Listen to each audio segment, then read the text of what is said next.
Welcome, everyone, to the October 2024 meeting of the Humanist Society of Santa Barbara. My name is Judy Flattery. I am the president of the society.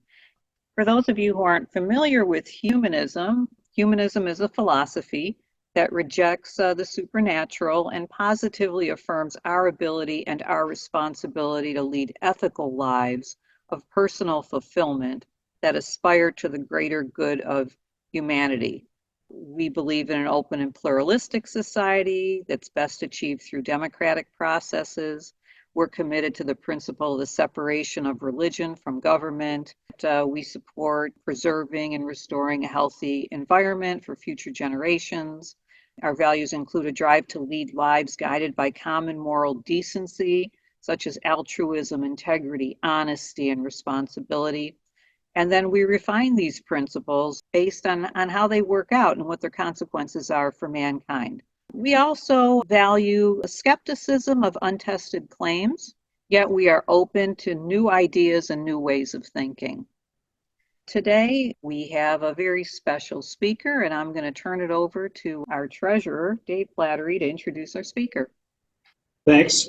Some background. As many of you probably know, I work for DuPont, and DuPont corporately, as well as every DuPont site, has developed a working relationship with the United Way. It's something we do at each site. So as I went through my career and I went from site to site, I've been involved with United Ways in Pennsylvania and Ohio and Delaware. And when we got here to Santa Barbara, part of my responsibility to connect us to the United Way here, it was clear to me that there was something different about the United Way of Santa Barbara. And this was already 15, 20 years ago when we first got here. It was during that time that I met Steve. When he was early in his career at the United Way, he would come and coach us on our campaign and connect to us at DuPont in Santa Barbara. And that was one of the reasons that I was very interested in having the talk to highlight the responsibility that this United Way takes to deliver programs where they're needed in the community, as opposed to the other United Ways that I'd seen before that were basically clearinghouses for funds. They were very good at fundraising, then funding people who actually made a difference. And this United Way makes a difference directly. Anyhow, that's the preamble to the introduction of Steve. So Steve has been with the United Way for 19 years. He's the president and CEO now, and he has continued to develop this mission of being a collaborator with local government and other agencies in the community and delivering programs where United Way can make a difference directly. And that has included in the last few years crisis response, both to the natural disasters like the mudslide as well as COVID, where they've been demonstrated an amazing organizational agility to step in and take on new things that require different numbers of people and different skills and deliver that to the community. This year, Steve also was appointed to the Board of Trustees for United Way Worldwide, as I think the power of the model that's practiced here is getting out, and United Way Worldwide is interested in seeing if they can shift more United Ways into this model. He is also on the board for Cottage Health and the commission chair for the First Five of Santa Barbara County. And then he has bachelor's degrees from UCSB and a master's in business from Cal Lutheran. So with that, I'll turn it over to Steve. Thank you, Dave and Judy, for inviting me to speak. I'm going to cover some of the topics of how we've adapted our United Way here locally, but also talk a little bit about our global network to set the tone for how we are different, but also have similarities in our way of impacting our community. So I'm going to share some slides and some I'll browse through quickly, and others I will spend a little bit more time on. But please feel free to raise your hand or speak up, get off mic, and ask any questions you may have. I appreciate having those conversations during the meeting to keep the momentum going here. Again, Steve Ortiz, United Way, Santa Barbara. Dave did a great job covering who I am, so I'm going to skip this slide. But as we go into the United Way system, I always talk to some friends, and it sounds like it's a joke when it starts. In 1887, a Denver woman, a priest, and two ministers, a rabbi, came together in Denver and started talking about making the place better, safer, place for the community, as many needs were arising in that community. So they came together and launched the first, what became the United Way, or Community Chest at that point, network that raised in total $21,000. I think it was last Wednesday, we celebrated 130 some years of existence as a network, but I will talk about how every United Way in every community is actually an independent organization that gets to create programming and look at the needs of that community. So when you think about the network, it's more of a kind of a franchise model. We all have the same brand, the same name, but we all independently work with local board of directors, and Dave is one of our local board of directors who helps us really set the tone for what we want to do here in Santa Barbara to address the needs that are, we're seeing clearly here in Santa Barbara County. So just kind of setting the tone that we are one of the oldest nonprofit organizations that came out of that grouping of different people in communities to help those in need. And now we've grown. Initially, again, we were the community chest, and if you guys have played Monopoly in the past, the language of community chest comes from this model that eventually became the United Way later in the 70s. But now we're the largest nonprofit in the world by network. Again, we're independent organizations, but as a network, we're the largest nonprofit network in the world, raising over $5 billion per year to impact thousands of families, and not only in the US, but we're actually a worldwide organization. There's about 1,800 United Ways across the world, and here in the US, we're at about 1,000. That number has actually come down a bit since there's been some mergers. So we're a little under 1,000 United Ways now. I believe the last number I saw was 997, and 32 United Ways in California. So we do meet regionally here to address some of the needs that we see across our communities that might be similar, to help each other develop programming, work with government to address those needs. So we work with over 700 corporate organizations worldwide. And as Dave mentioned, we've been a close partner with DuPont for many years. But many people, when they first think of United Way, it's that workplace engagement and interaction they had during a workplace campaign or through volunteer work that was offered through their workplace and corporation. So we have many positive relationships and stories from those campaigns that we manage in the workplace. I do also want to add that Forbes did a study of the most known brands in the US. United Way was the only nonprofit in the top 50, and we were sandwiched between Nintendo and Verizon in somewhere between the number 14 and 16 range. So people know the name, but a lot of times people don't know what we actually do as organizations. They know we do good, they know we help people, and today I'm hopefully here to help you understand a bit more of the work we actually implement in our communities. As Dave mentioned, one of the new pieces that we've seen is I joined the Worldwide Board of Directors at the request of United Way Worldwide.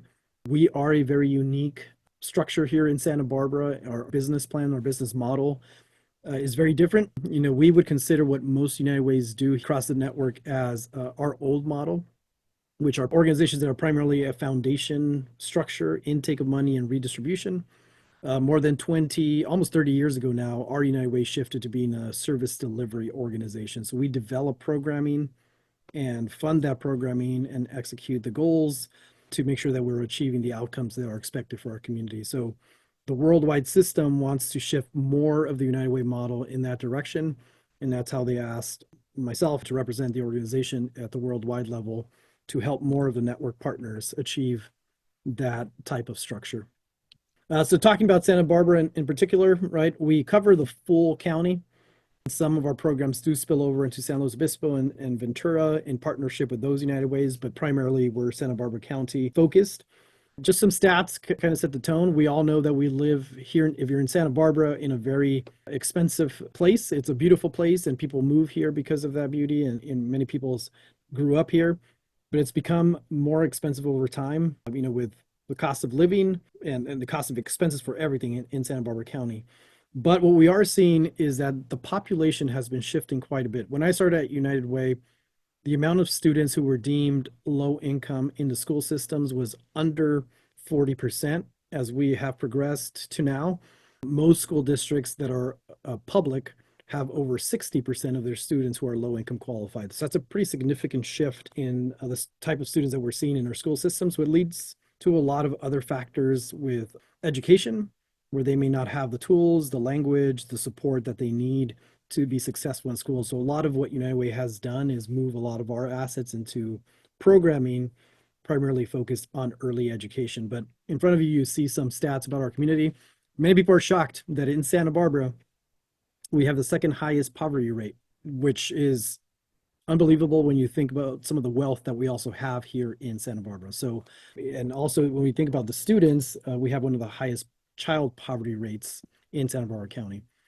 And for the first time in our communities in decades, we have seen an increase in the number of homeless individuals, in particular families who are now living in the streets or in vehicles locally. So that's also a changing trend in our community. So a little bit about our history here, just kind of a snapshot. I'm not going to cover every tile here, but as I mentioned, last year we celebrated our 100-year anniversary. This photo you see here are the first group of women who volunteered under the community chest name in Santa Barbara to raise funds. Our first campaign was just a few $1,000s to help our communities, but through that time frame, we've gone through being that original model of fund distribution to 1997, developing our first program as Fun in the Sun, and then continuing through and launch of our United Learning Centers, our Power Partnership Initiative, our partnerships through crisis response and recovery, and many other programs that have launched since then. So we have adapted, we have developed at a much faster rate than most United Ways as far as being direct service delivery organization. And we have really been setting the tone on being focused on outcomes and making sure that no matter what we do, we are able to track and measure and achieve those results. If we are not achieving the results, that's not always a bad thing. We're trying and piloting new programming and then relaunching to make sure that we are supporting people in need in Santa Barbara. So we focus on three main areas. That's academic achievement, financial empowerment and stability, and crisis response and recovery. And you see the three logos that we have for those three areas. I'm going to go ahead and cover a few programs under each one of these banners. We do a lot, a lot of times when I have these conversations, I tend to focus on only one area, but we are not a single focus, single cause type of organization. We're not like a cancer center that has their primary focus on solving that health crisis. We tend to have our hands in a lot of different pockets in our community, from the financial stability when there's crisis, and then partnerships with schools. So our suite or our portfolio of programming is quite vast. This is a model that you see in front of you of how our programming moves in continuum. It's not independent. We believe that people who are receiving support under our financial stability and empowerment piece are also being supported through our academic achievement and also receive services during crisis response and recovery. And I'll cover some specifics as we go forward, but just want to give you this visual of at least these nine to 10 different programs and where they fit in our continuum of services. How do we do this? You will see that we have 120 plus staff members, but that's not full time. We have program staff that is full-time temporary. We have about 30 staff members who are year-round full-time, and then the rest come in for specific programming. And so we expand and shrink, but majority of our legal documentation will show about 120 employees. We impact between 45, depending on the year, to 75,000 people in our community through our programming. And we have programming in 17 locations across our county. And we partner with over 80 other nonprofit agencies to deliver these results. We believe that United Way cannot achieve on its own. It's really about bringing in the best resources in our community together to be able to impact our community where the need is greatest. So what do we do in academic achievement? Our primary programming in Fund the Sun, United Learning Center, and Bridge the Break. Our goal here is to build partnerships with school districts and really have the conversations about what are their biggest needs and how those needs are evolving and developing over the years, and making sure that we're addressing and then adjusting our programming to make sure that we are in line with them and the students and the families, to make sure that what we're providing is helping the students progress in their academic career.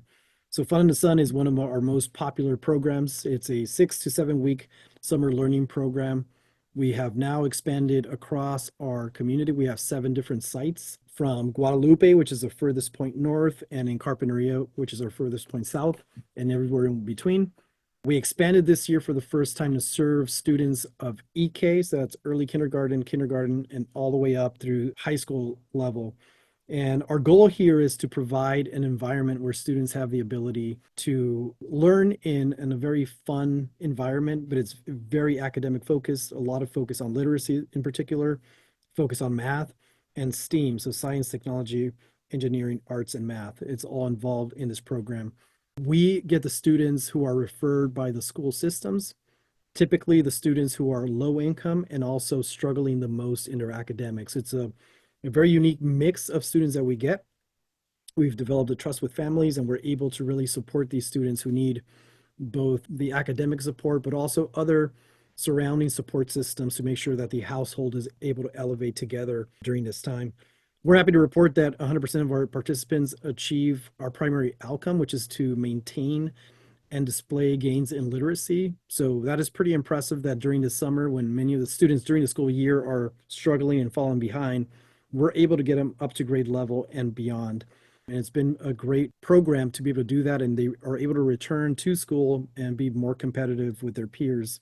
We started this program initially as a safe space for students when crime rates in Santa Barbara for younger people was increasing in 1997, and it evolved into an academic program. We're happy to also share that in 2013-14, that fiscal year, we received an award for being the best summer learning program in the nation, which is, kudos to all of our partners, our volunteers, our board members, that this program that only exists in this United Way became a model as a summer learning program for the whole nation.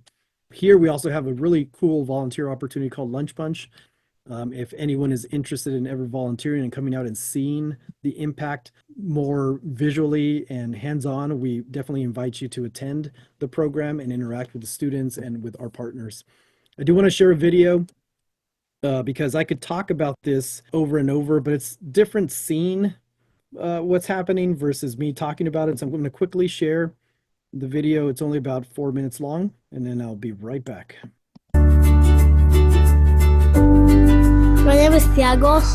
My name's Arya. My name's Kiara. Fun in the Sun is a program that we really count on for the success of students. Every morning it's smiles and happy faces because they're looking forward to being here. They love being here. Fun in the Sun really has a special place in my heart. It's a pretty unique program. I've worked with other summer camps, and to see a more comprehensive program, that's what sets it apart. This last year we added TK and K and the lower kids, and that has been a game changer for our school and for our kids. This is my first time at Fun in the Sun. What we usually see is we start the year and we've got that kind of academic fallback, and a lot of the kids who participated in Fun in the Sun are coming ready. They've been reading over the summer, they do different Lexia and different programs during Fun in the Sun, really having that time to keep up and keep going with their academics so that they're ready to start the school year. One of the things that we've done is working with kids to ensure that they're meeting the goals towards reading progress. Lexia was very fun. I got to learn a lot, and I got all the way to level 8. I'm already level 2 on Lexia. It helps me during the summer to remember, not forget all the things I learned. I'm a strong leader. When they go back to class, the teachers have noticed that there's a difference. They can tell those students who participated in Fun in the Sun. We've had some incredible partners coming on campus. Art with Louie, Montecito Bank and Trust, Explore Ecology, yoga. My favorite activity is STEAM because you get to do a lot of art projects. I like to paint pictures with Louie. Yoga is really fun, and we do a lot of meditations. It makes me feel really calm. My favorite of Fun in the Sun is playing outside. The field trips and the activities that they do during Fun in the Sun are amazing because a lot of our students don't have those opportunities. Even little things like the beach. Even though we live just a few blocks from the beach, a lot of our students don't have the opportunity. Not only were the field trips a way for kids to have experiences outside of the classroom, but it was also a way for them to feel much more connected to our community. We went fishing. That was a really good memory I will remember forever. Or swimming. I'm a terrible swimmer, but I got better at my swimming. I felt the breeze jumping and swimming all the way to the deep end. I literally was so scared jumping into the deep end, but now I'm not scared. I feel proud of myself. When kids feel confident, they're able to also apply that to the classroom. Fun in the Sun makes me feel so happy at the end of the day. It makes me feel proud of myself. Fun in the Sun is the most organized program that I've ever experienced. To see their growth socially, academically. I wish every student was able to go through Fun in the Sun and have that experience. The partnership with United Way is one of the most amazing things I've experienced as an educator and as a principal. Just being able to have that support for our district and for our families is invaluable. Thank you, United Way, for everything that you do for our students and for our parents. Thank you to all of our partners and all of our donors. Without you, this wouldn't be possible. Thank you, Fun in the Sun, for helping me. I feel really happy for being at Fun in the Sun this year. Thank you, Fun in the Sun. Thank you, Fun in the Sun.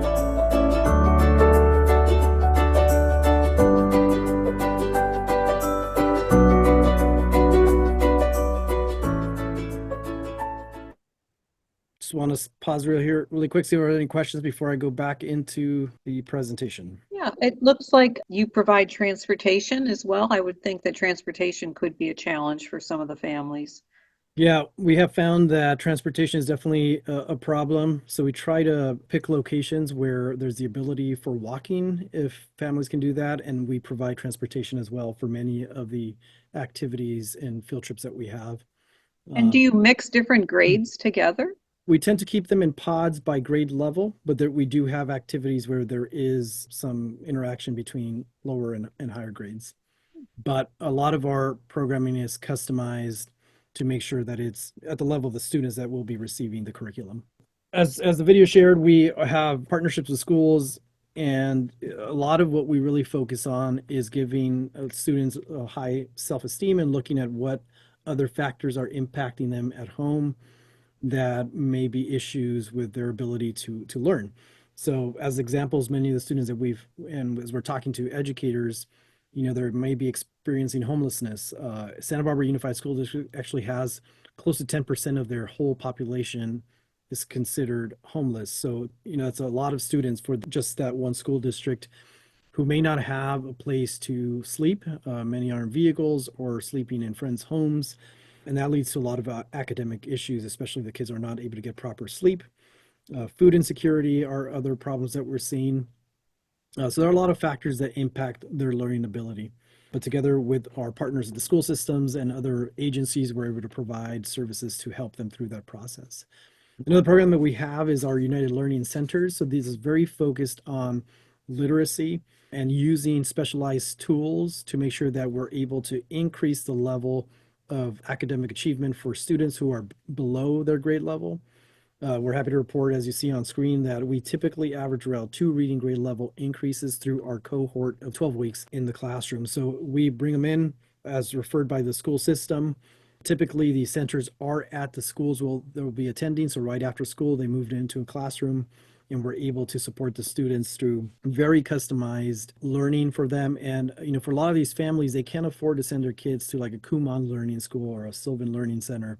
So the ability for us to provide this at no cost for families is a big win. That also helps strengthen the future of our community through their academic achievement. Additionally, we have a program called Bridges to Break. This is fairly new for us, and I would like to call it kind of a Fit Splits Fun to Sun as a smaller version. Again, as we're talking with a lot of our educators in town and our superintendents, they were struggling with maintaining academics high during the summer and winter break. They also noticed that many of their students didn't have a safe environment to be at home because their parents were working during that break. So it led to many of the students being either not receiving the proper nutrition, being out on the streets, or spending time with friends without any enrichment. So they asked if we were willing to create a model like Fun in the Sun, but a much faster segment during the break programs. And we did that, and we launched it this past year, and we were able to serve close to 150 students per winter and spring. And our ability to maintain that level of education, although we can't show academic results in such a short period, we are able to keep them connected to their curriculum and provide enrichment opportunities and field trips as well during the break program. So an unintended benefit of this is that, as I mentioned, many of these households do not have a safe place for their kids. They can't afford any type of childcare, and the school closures provide an issue for the students to receive proper nutrition. So we provide food, transportation, and a lot of enrichment for the students during this period of time, so the parents could know that their kids are safe in an environment in a school. So I'm going to move on to our second impact area, which is financial empowerment. And we focus on financial resiliency for households, tax preparation when people are not engaged in the system. We try to make sure that they are benefiting from tax credits, but also becoming part of the system through opening checking accounts and bank accounts when many of them may be more in a cash economy and don't actually have assets that may benefit them in times of an emergency. So we work with families to make sure that they're creating budgets that are useful for them and that they're able to stay more resilient and react when there is an unexpected emergency. We're helping in the childcare space as well through our new Brighter Futures Childcare Initiative. And we're not providing childcare ourselves. We're helping to support the system that tends to not have the number of spaces that we need in Santa Barbara County to serve our students, our children. It's estimated that we need about 32,000 spaces for our children age 0 to 5, and we only have about 16,000 spaces. So we're helping expand the amount of slots in Santa Barbara County. We're helping to train the individuals who are taking the positions to care for our children, and we're helping to bring dollars into our community to help employers think about how they can create childcare spaces for their employees. So that's something new that we've been working on for the last about year and a half now. So as mentioned, here's the Brighter Futures Coalition. We're not doing this on our own. We have 30 different partners, and we have some pretty large companies working with us like Amazon, Montecito Bank and Trust, Deckers, and Cox Communications, all thinking through how they can create benefits for the employees. But we're also working with childcare providers who are currently in the system. We were able to obtain a grant from the county that came through the federal government of $1 million to help stabilize the childcare sector by creating some of the pieces I mentioned. So that emergency childcare plan, childcare fund, and an employer startup grant. We also file taxes, and we do this not simply to file the taxes, but to, again, help those families, those households who are struggling with their finances to develop a plan. It starts with thinking through what are some of the benefits, some of the credits that they qualify for under the government. So this is a government program that we lead locally in our region.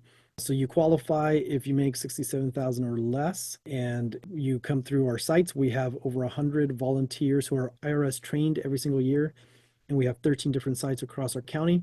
And after they've qualified, done the paperwork, our goal is that they think through the credit they're going to receive, that refund, and think about developing or starting college saving plans for their kids, starting a savings account if they don't have that.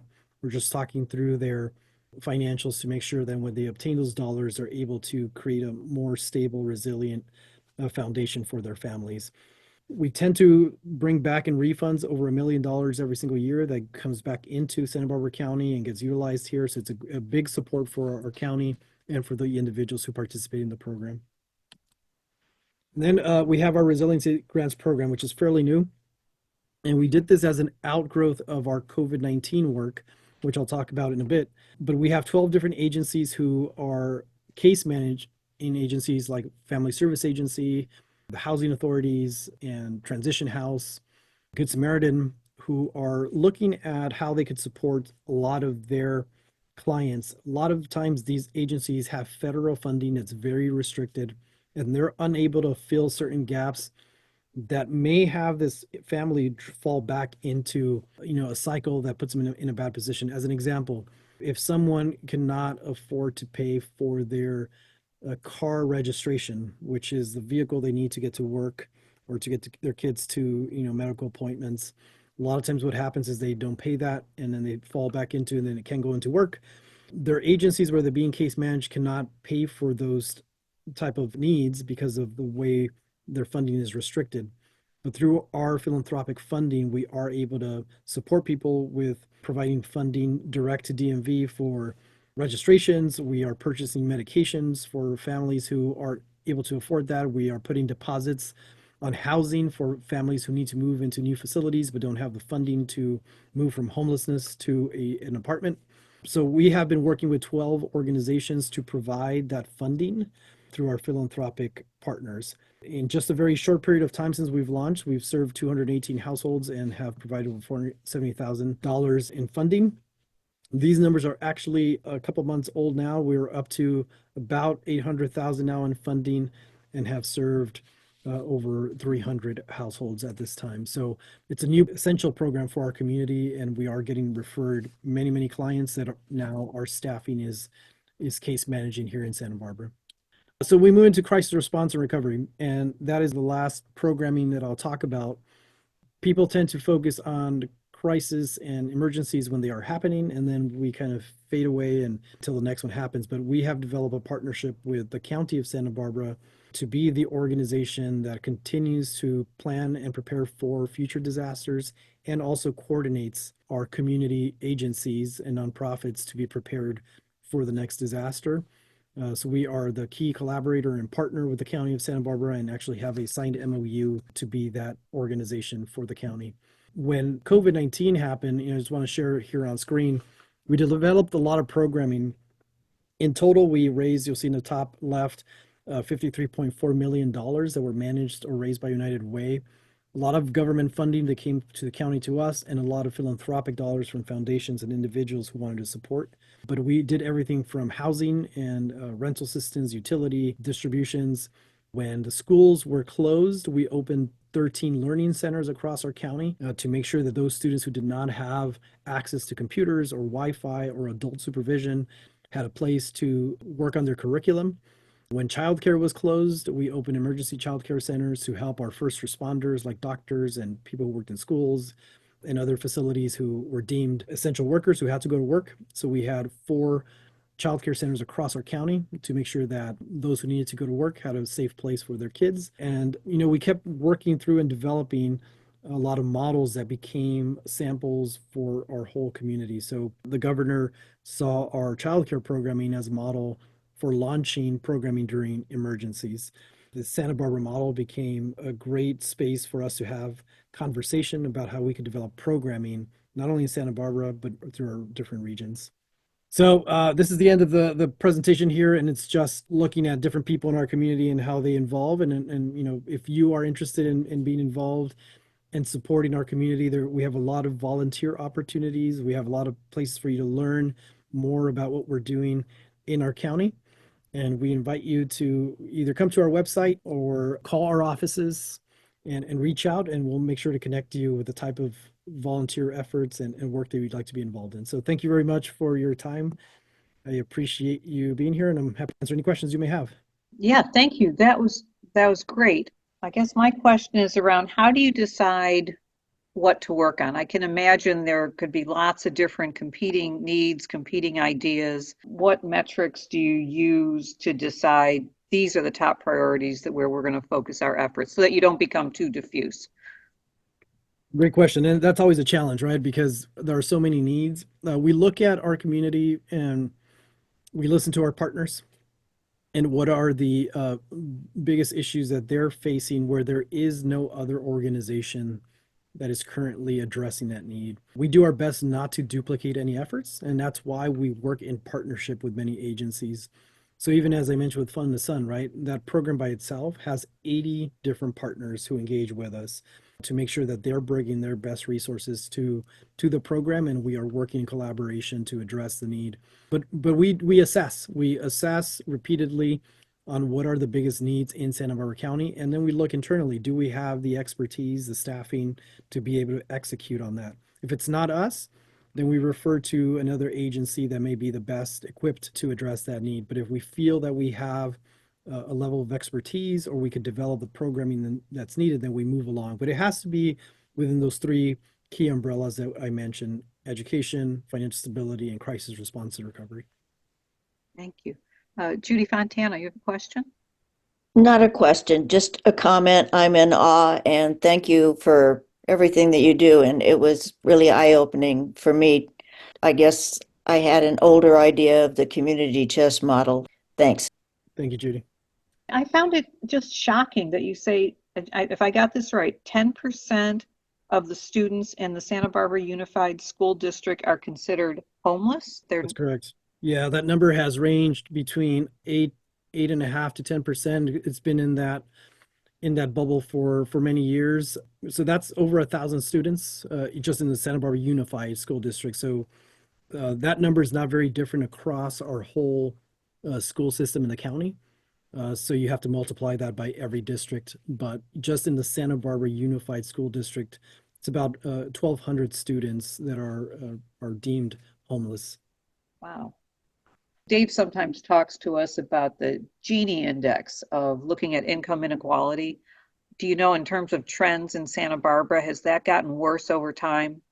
The rich getting richer, the poor getting poorer, kind of a Yeah, and thing? we've seen for a few years now that middle class kind of disappearing, right? It's either high net worth or low income. We have still some level of middle class, but it's sandwiched in between those two different levels. And as I mentioned, if you look even at the school district data, the amount of students who are considered low income, I think I mentioned earlier in the presentation, when I first started United Way, which was 19 years ago, I remember talking about our programming and sharing, we're about 45% low income qualified. And now in some school districts, we're up to 62% low income qualified.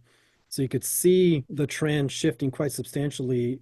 And the students who are coming in, right, into our EK and K level are coming in with that same trend. And I shared during a presentation that both Dave and Judy were at our Red Feather Ball this past year. These are not our numbers, but the school districts showed that through their KSEP testing, which is the early testing for kindergartners who are coming into a school system, only 37% of them are deemed ready to go students. That means 73% of our students coming into the school system need some type of intervention before they even enter school. So that's where you start seeing the struggle, right? If you're that far behind coming into school, many of them will never receive the services, the programming they need. Some will, and we'll keep working with our partners to address that. But even with a lot of partners working together, some of these students will slip through the cracks. Do you have any other questions or comments? Yes, I was wondering what's the qualifications to volunteer? To volunteer, we take on many different types of volunteers. No qualification needed depending on the program, right? If you're working in schools, a lot of times the schools do require background testing, fingerprinting, but some programming that we manage outside of schools, we invite partners to come out and we supervise to make sure that there's safety there. So as far as volunteer, it ranges depending on the program you're volunteering with. As far as working, the qualifications depend on the program as well. What is the percentage of English as a second language for the children in your programs? It's I don't have that data in front of me now. I'm looking at numbers here for our partnership, but it's in the school system, which is the schools are referring to us. It's 15% of their students are in a transitional language program. Okay. So I would guess that we're about the same 15 to 20%, or probably higher, because the school systems tend to send us those students who have the lower grades and need additional support. So if they're at 15%, we're probably more in the 20 to 25% of students who are transitioning.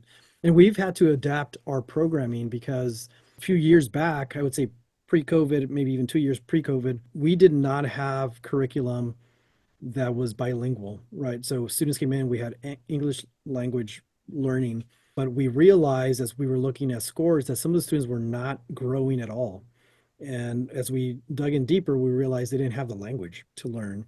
So we had to go back and work with our curriculum specialists to both develop and purchase curriculum that would help our students transition from being either Spanish monolingual speaking students to, bridging that gap to be able to understand the curriculum and move forward.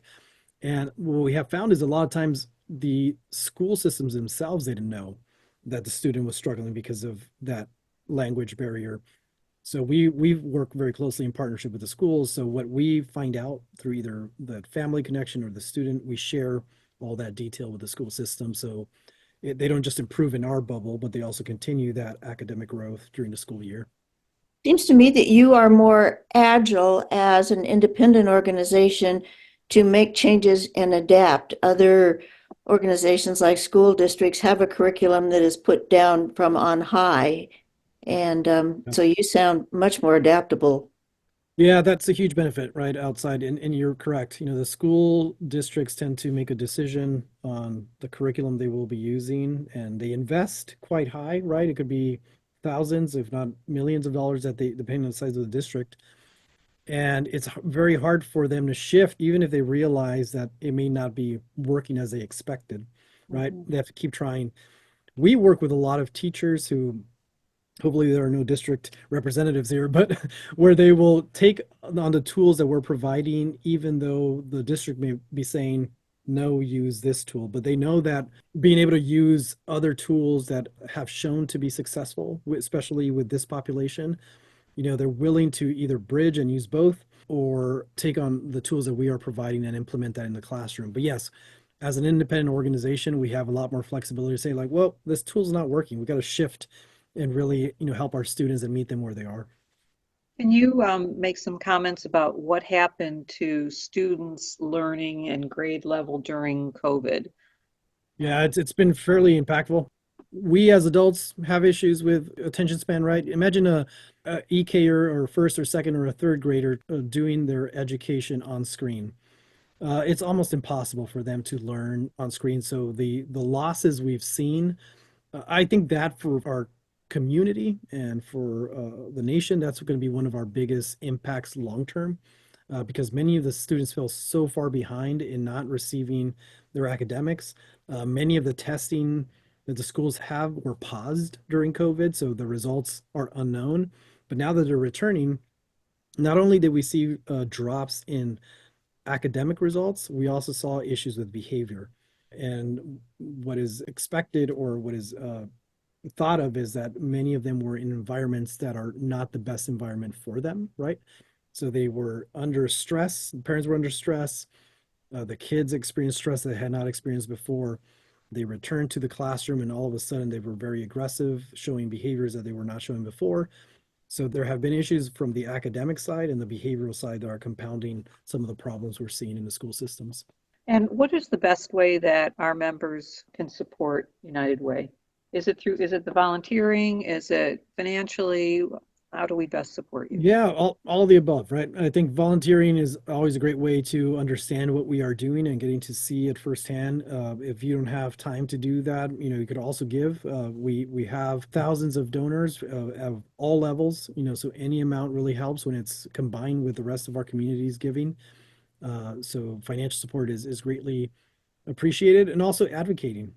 Judy Fontana mentioned that we were very different than what she thought we were, and we hear that a lot from many people in Santa Barbara who's like, oh, I had no idea you were actually doing that. We thought you were just funding an agency.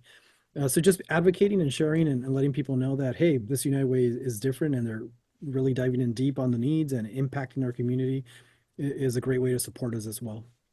Yeah, maybe we could have a Humanist Society lunch bunch or something Yeah, that'd next be great. summer and come and hang out with the kids at some of the sites. Yeah, we've had Rotaries out there, we had Chambers of Commerce out there, so any group is welcome to attend. Thank you, Steve. That was wonderful. Really appreciate you sharing that information with us, and it certainly is completely in alignment with our humanist values. So thanks for taking the time on Saturday to educate us about this. Thank you for having me. I really appreciate it. Again, I want to thank our speaker, Steve Ortiz, for talking to us about the United Way of Santa Barbara, and all of you for attending. Thank you very much. See you next month.